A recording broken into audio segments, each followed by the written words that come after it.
Hey, what's up, y'all? This is Rodney, and I'm back, and I wanted to come and run my mouth and talk about the people. All right, y'all, let's go ahead and get into this mess. So, listen to this. This is actually kind of funny to me.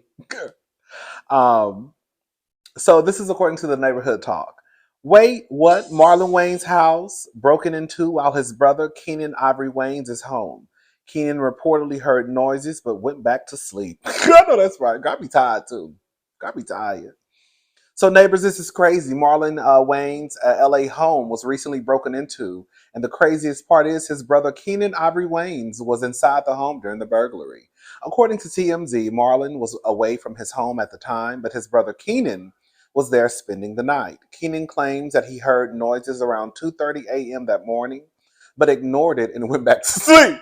Can you imagine? Can you imagine, girl, you in a bed and you hear some noise like, what's that noise?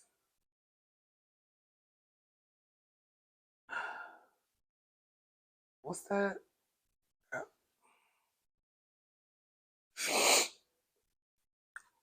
I thought I heard something. Girl, I don't know, girl. I'll check in the morning. Okay, go right back to sleep. Okay. It wasn't until 8 a.m. when one of Marlon's staffers got to the house and they discovered the house had been ransacked. Keenan was reportedly very shocked to see the damage. The burglars had broken a window from the backyard and had entered the home. As of now, it's not specified what was taken from the house. Police are currently investigating. This is crazy. Honestly, I would be peed at my brother. I would be upset at my brother or sister too, girl. You're like, what? Girl, what? You was asleep. Girl, so you heard some noises and you said, girl, I'm going back to sleep. The good thing is, girl, on some real stuff, girl, I don't think that Marlon, any of the Wayans are hurting for a little bit of coin. So, if it was taken, if it was something that was, at least if it at least hopefully it wasn't anything that had sentimental value to it. Anything else, girl, can probably be replaced. So shout out to Keenan and Marlon. Good thing that, girl, it's probably good that he didn't go downstairs, honestly, child, because even though there's this thing where people say burglars don't really kill folks, but girl, we've heard stories. I don't know if I necessarily believe that, but I used to always hear, oh, when people are trying to rob you, they're not necessarily the boom boom, right? They're just trying to take what they can get and then leave. But just thank God that he probably didn't go downstairs. How old is Keenan? I think Keenan is kind of up there in age. Keenan ain't got no business trying to fight off nobody over no over no jewelry, no bags, no clothes, no shoes. Let's see. Keenan Ivory. Keenan is. Oh, Keenan was born in 1958. Oh, Keenan. Okay. Another thing too. Shout out to the Wayans family. I don't think that they really got the props or they get the receive their flowers as they should. He's 66. He's 66. Um, Marlon says things that gets on our nerves sometimes. It doesn't take away from the fact that he is a supporter, from what I understand, a supporter and ally of the LGBTQ community. And I don't know if that came about due to his own. I think he has a trans son, but nonetheless, he is someone who is a supporter of his child, and also, I believe, not only a supporter of his child, but an ally to the community. But Marlon say things that get on our nerves, but girl, it doesn't take away from the fact that that is a very, very talented family. Girl, that's a very talented family, and I don't think they ever really get the flowers that they should receive. But shout out to them though. All right, y'all. Let's move on. We talked about Justin Timberlake and Gayle King like a couple of weeks ago, and this is something that I ran across when it first hit, but I forgot to discussed it in previous hot topic videos. Well, I remember today and I wanted to bring it up. So, Gayle King. Gayle King doubles down on JT support post DWI. Gayle King's continuing to stick by Justin Timberlake through his DWI drama, slamming council culture for pouncing on people over one misstep, which is what she considers this. We caught Gayle King in NYC Tuesday, and she reiterated her stance that initially caught flack, namely defending JT. While she doesn't condone drunk driving, which she clarified here again, she also says this doesn't make Justin a reckless or irresponsible person.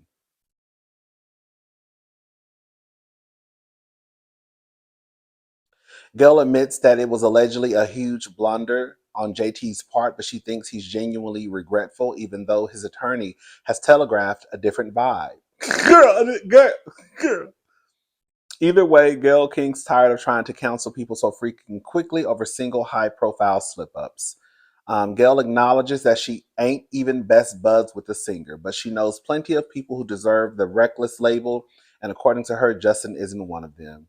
You'll recall Gayle initially sang JT's praises as an upstanding guy following his arrest, causing his slip-up a stupid mistake on CBS Mornings make it clear, despite most of the internet mocking him. As we reported, Timberlake was arrested for a DUI in Sag Harbor, New York, after cops claimed he blew through a stop sign and swerved between lanes. Justin spent the night in jail before being released without bail following his arraignment. His lawyer has indicated they plan to fight the charge. The attorney told TMZ um, that he plans to vigorously defend the singer, who has a court date set for July the 26th. So while Gayle thinks JT is owning up to this, it doesn't sound like he really is. In fact, he's fighting it. Girl, I just don't understand. I honestly don't. I get what Gayle is saying to a certain degree. I do believe people wanting to just cancel people over any little thing that does get tiring. But I also feel like there are other examples that Gayle could probably use, and this should not be one of those examples. Like one of the cousins mentioned in the comment section. No, he didn't hurt anyone, thank God. But if the cop hadn't pulled him over when the cop did, because as they said, he was swerving and running stop signs, there's a possibility that he could have. So in a way, it's kind of like, thank God the God. Girl, Lord, I done called the cop a God. Girl, thank God that the cop did pull him over when he did, because was a possibility that he could have hurt someone.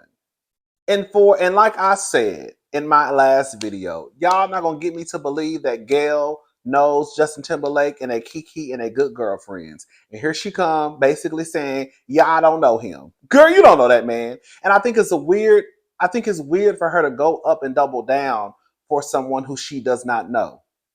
And for her to sit here and continue to say that it does not make him irresponsible or reckless. It actually does. It actually does. At least in that moment.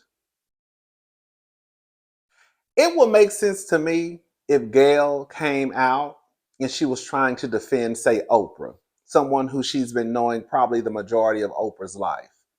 If Oprah had ran, if this was Oprah and Gayle came out and said, listen, the woman that I know has never done anything like this. I have never known her to get behind the wheel of a car intoxicated. And quiet as it's, she could throw a joke in there. And quiet as it's, we know she can afford her own drivers. So, you know what I'm saying? She could throw a little joke in there about Oprah being able to afford drivers, right? And she's never known Oprah to get behind the wheel of a car intoxicated. However, I've had a conversation with my good sister, and she realizes that this can never, ever happen again. She could have hurt herself and someone else. That's how if you want to defend a friend, you defend your friend, but also hold them accountable at the same time. I know this person, they've never done this before. However, I've had a conversation with them, with her, and she knows that this can never, ever happen again. It was irresponsible. It was reckless. That's it. And that's all. But Gayle, you do be doing stuff that make me side eye. I'm making like I'm talking to Gayle. Gayle does do things sometimes that make me side eye her. Like, and we've already had said this. I've had this conversation. Like when she sat right across from that coach with Coach Don and told that black lady who had just won a championship, that girl, we were rooting for the white girl. I was like, okay, girl. I know everything ain't always black about black and white, but I was like, okay, this is a little like crossing tab. Like it's a little bit disrespectful. Like you're sitting across from someone who just accomplished something that a lot of people have not accomplished. It's like in her field, a lot of black women have not accomplished winning a championship, right? And I remember reading that either she was a second black woman, or either the second one black woman period, or the second black woman at her college that had won a championship. Either way, she had done something that a lot of black women hadn't accomplished. So for this other black woman to sit across from this black woman and tell her, "Oh, we were rooting for the white girl," it's kind of like, oh, Gayle. And now here you come trying to defend Justin Timberlake, a white man who you don't even know, calling him not reckless. Girl, JT been out here cheating on Jessica. God holla, girl. We know for a fact, we've heard stories that does okay. We've heard stories. We don't know for a fact that Justin has stepped out on Jessica at least once or twice. So even for you to sit here and say that he's not irresponsible or reckless, girl, the irresponsibility lies when he stepped out on Jessica the first time, allegedly. The irresponsibility lies when he stepped out on Jessica the second time, allegedly. The irresponsibility lies in now that he's running stop signs and swerving lanes while intoxicated. But you have the nerve to get on TV and use your platform to take up for this white man named Justin Timberlake, who you don't even fucking know. Again, I could see if that was your good sister. That's not even your good sister, Gayle. That's just a rich white man who don't need your help. Because quiet as it's kept, we already know how he do the black girls. Ask Janet Jackson. Because he damn sure won't come to your defense. But I'm gonna let it go. Girl, if you want to die on the hill for a rich white man, die on the hill for a rich white man. Hello? Good luck. All right. So, girl, listen to this mess, baby. So, Priscilla Rainey, woman who sued the game for S battery, subpoena school district of rapper's children in $7 million legal battle. So, Priscilla Rainey, who won a $7 million default judgment against the against rapper The Game for sexual battery, has escalated her efforts to collect by Women Sting subpoenaed his children's school's district for documentation. According to court documents detailed by All Hip Hop, Priscilla Rainey's legal move on Monday, July the 1st, sought proof of residence, attendance records, and other details related to the game's children.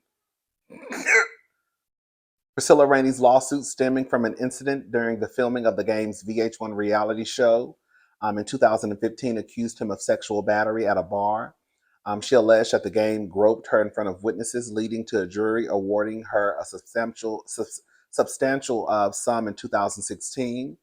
The court granted a default judgment after the 44-year-old rapper failed to show up for his scheduled court appearances. Late last year, Rainey's attorney claimed she had only retrieved $500,000 of the $7 million judgment after years of litigation. Her attorney also alleged that the game and his manager, Whack 100, have collaborated to hide assets by funneling them through various shell accounts. Whack 100 and the game conspired together to transfer and conceal the game's assets by transferring them among themselves and shell companies under their control. No one need guess about the games and the in Whack 100's intent not to pay the judgment owed by the game to Rainey, as they have made it abundantly clear in various social media posts. They never intend to pay a dime. Girl, I'm still pissed off. They said that Evelyn's daughter is over there pregnant by the game. They say they say that's who the baby daddy is. We don't know for a fact. I mean, I wasn't there. Okay. I wasn't in the room when the baby was conceived, with whomever it was conceived with. But they said that oh girl. Okay. They said that the game is allegedly the Shanice's, Evelyn's daughter's um, baby daddy. I just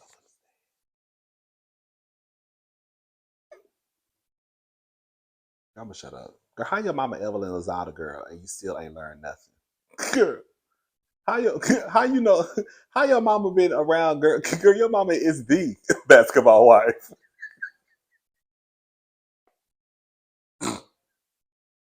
And girl, you the one that got pregnant by the game. That's who your baby. That's who you decided to have a baby with. Girl, Shanice, you are too bad. Shanice, you are too bad. And like I said in my last video, you let all that badness just go to waste. I can't believe. Girl, you waited this long. You waited this long to have a baby, and that's who you chose to have a baby with. Girl, I hope the game is not that it's not her baby daddy. Anyways, girl, I hope Priscilla get her money. Girl, Priscilla said come hook or come crook, honey. Girl, if I gotta go down to the schoolhouse. Girl, Priscilla said if I gotta go down to the schoolhouse, somebody's giving me. Girl, I'm getting this money. Girl, it is what it is. It's gonna be what it's gonna be. Shout out to Priscilla, honey. Okay, so the other day we were talking about, I cannot pronounce her name. I know I'm going to destroy it. Her name is, I believe it is, how you pronounce it is Halamai Nash. I'm just going to call her Miss Nash, but she came out and JJ Redick, he has been announced as the new head coach of the Los Angeles Lakers. And once that announcement came out, she came out and basically said that I've only been called the N word to my face by a white man once in my life, and it was on the campus of Duke University while I was doing work with the basketball team. And today he was named the new head coach of the Los Angeles Lakers. What a world. She also went on to say, I'm paraphrasing, but she went on. She also went on to say in another tweet that she understands that you can evolve and change, and you could say one thing one day when you're younger. You may not be mature, and then you can evolve and change into something else. So that was kind of you know again, I'm paraphrasing of what she said. um well, I wanted to come back because one of y'all said in the comment section, well, JJ Redick has a history of allegations when it comes to him throwing out racial slurs. I don't know. I didn't know. I don't know. I don't keep up with sports. I don't know who JJ Redick is.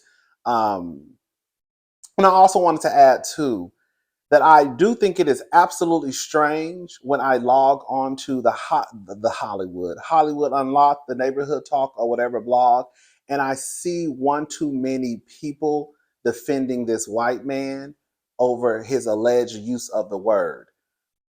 I don't know why it's so hard for y'all to believe, no tea, no shade, that a white person called a black person the N-word. Do y'all really think that couldn't have happened? Do y'all really think it's so far fetched that someone who's non-black calls somebody black the N-word?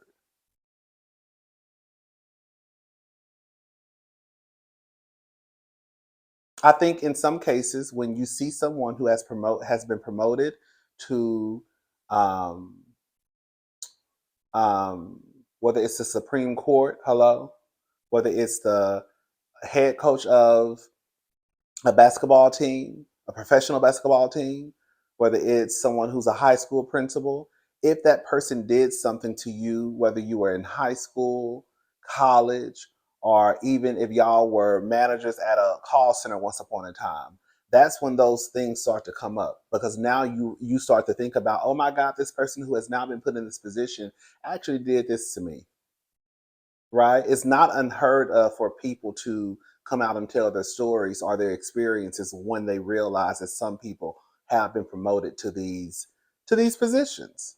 So this is according to the Atlanta Black Star. So fans dig up JJ Redick's alleged history of using racial slurs as Duke student says new Lakers head coach called her the N-word. Um, After formally being introduced as the 29th head coach in the Los Angeles Lakers franchise history, rumors that JJ Redick has used racial slurs in the past have begun to arise. The former NBA sparked countless debates when reports surfaced that he agreed to a head coaching contract with the Los Angeles Lakers. While his lack of previous coaching experience was widely discussed, his hiring has also brought some racial allegations back to the forefront. Halamai Nash, a social media user whose bio states she is a Duke University alum, accused Redick of calling her the N word while on the school's campus. Redick played college basketball at Duke from 2002 to 2006 and was named the National College Player of the Year after his final season with the Blue Devils. Um, Okay, in the separate tweet, Nash from I read the tweet that she tweeted out. Here's the other tweet. For context, this was years ago, and I'm a believer that we all have space to grow, especially from our college level maturity. We live in a world where these exchanges happen, and the intersection of race and privilege and lack of accountability all collided with that presser. Um, of course, he says according to his LinkedIn page, bearing Nash's name, she coordinated a Blue Devil Inner City Youth Project with a university basketball team from 2003 to 2004. Representatives for Redick, girl, denied any wrongdoing. Again, girl, nobody's gonna come. Ain't no white person gonna come out and say, "Girl, yeah, I called them the nick." Like, like nobody's gonna come out and say that. No, it never happened. A spokesperson told TMZ, of course. Um,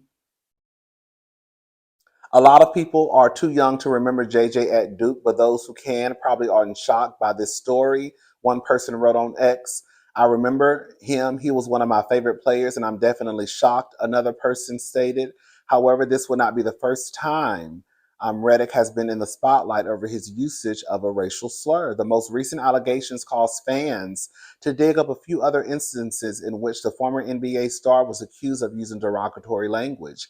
In 2018, Redick faced backlash after he appeared to use the Asian slur chink. Redick was attempting to wish basketball fans a happy Chinese year, but he seemingly used derogatory wording instead. Redick appears in a video to wish all the NBA chink fans of China a very happy Chinese New Year. He was playing for the Philadelphia 76ers at the time of the incident. He later apologized for using the slur and claimed it was simply the result of being tongue-tied. Chink in Chinese, and you got tongue-tied? Okay. And that word was not a part of his vocabulary. It is because you said it. It's not a part of your vocabulary. You said it though. We didn't say it. It's a part of your vocabulary. Clearly, I was tongue tied as the word I purportedly said is not in my vocabulary. I'm disappointed that anyone would think I would use that word, tweeted in February 2018. He then attempted to offer an explanation for his actions. Sorry for upsetting anyone before saying he intended to say something else. I was intending to say NBA Chinese fans. It sounded weird in my mind, so I changed it mid sentence to NBA fans in China. It came out the wrong way. He continued, at the time we recorded it, no one in the room heard the word that I purported to say. Had I known it sounded anything like that, I would have been mortified and recorded the greeting over again. The apology tweets have since been deleted. Redick also appeared to deal with a sticky situation in his personal life when he was accused of calling his ex-girlfriend a dirty Nigger and a speck because she did not terminate her pregnancy as required by a purported ABORTION contract. So he had a contract with her. The contents of the contract, which purportedly was drawn up in 2007, were originally posted by a gossip site, Media Takeout. Now here we go with Media Takeout. As an exclusive in 2013, Redick, who was a 22-year-old rookie in 2007, allegedly entered into an agreement with model Vanessa Lopez that if she were to become pregnant, she would terminate the pregnancy and they will remain in a relationship for at least a year following the procedure. Girl. If Redick reneged on their agreement to remain together, he was to pay Lopez 25. I know this sounds confusing as hell when I'm reading, girl. I'm just reading it to y'all. If Redick reneged on their agreement to remain together, he has to pay Lopez $25,000. So basically, if she was to get pregnant, she would go to the children's chop shop and they was gonna have a heaven baby. But they were still gonna remain together for at least a year after it happened. I'm assuming for girl, I don't know. Girl. However, if he reneged on the agreement, then he would have to pay her $25,000 allegedly. If they were to break up and Lopez was not with child, Redick would have no obligations, and any further contact from Lopez would be considered stalking. So that was only if she got pregnant, if she terminated the pregnancy. However, if he reneged on said agreement, he would about remaining with her a year after the termination of the alleged pregnancy, then he would pay her $25,000. Good to sound like a mess. Lopez claimed she became pregnant, and the NBA rookie became enraged. Emails reportedly were sent from Redick to Lopez just after she had a heaven baby at 16 weeks in 2007. In 2014, Lopez shared the alleged emails with pro-life website Life News after announcing she was intending to write a book about her experience. An email allegedly sent from Redick to Lopez on September the 13th, 2007 read, Vanessa, we need to confirm you did it. It will now get easier for you. Trust me, if you really did the A word, just do the exam to prove it. Anyways, I'm not going to read all of this. I'll put the link in the description box. I was just coming back to just tell y'all that JJ Redick has a history of allegations when it comes to him using racial slurs. And Miss Nash is not the first person who has come out and said that, you know, he used a slur against her. Um, and again, I don't know why people think it's so hard to believe that some white man calls some black person a nigga. Sure.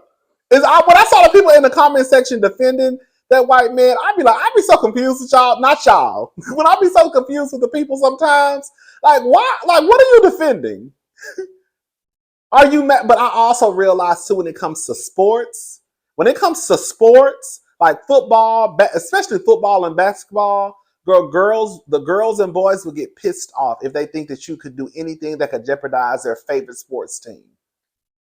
When it comes to sports, people will stick together. Have y'all noticed that? No matter the race, ethnicity, it does not matter. They will stick together when it comes to sports. Anyway, Shad, that's all I got. It's time. I think the mall was closed today. I was going to try to run to the mall, and I have this idea in my head for an outfit, and I was going to run to the mall and see if I could find these pants that I want. But I think the mall was closed today. I know today's July the 4th, and I know some people some businesses will close. But I think Target is still open. I think Walmart is still open. And I think I think some stores, I ain't gonna say the entire mall, but I think some stores in the mall were closed. I was really trying to go to H&M. And I called and nobody answered the phone. I called like 3 times. And I was like, okay, girl, ain't nobody at H&M. Anyway, show. I'm about to go to Target. I need to get some stuff anyways. All right, I'll talk to y'all later. Y'all have a good day. Bye, y'all.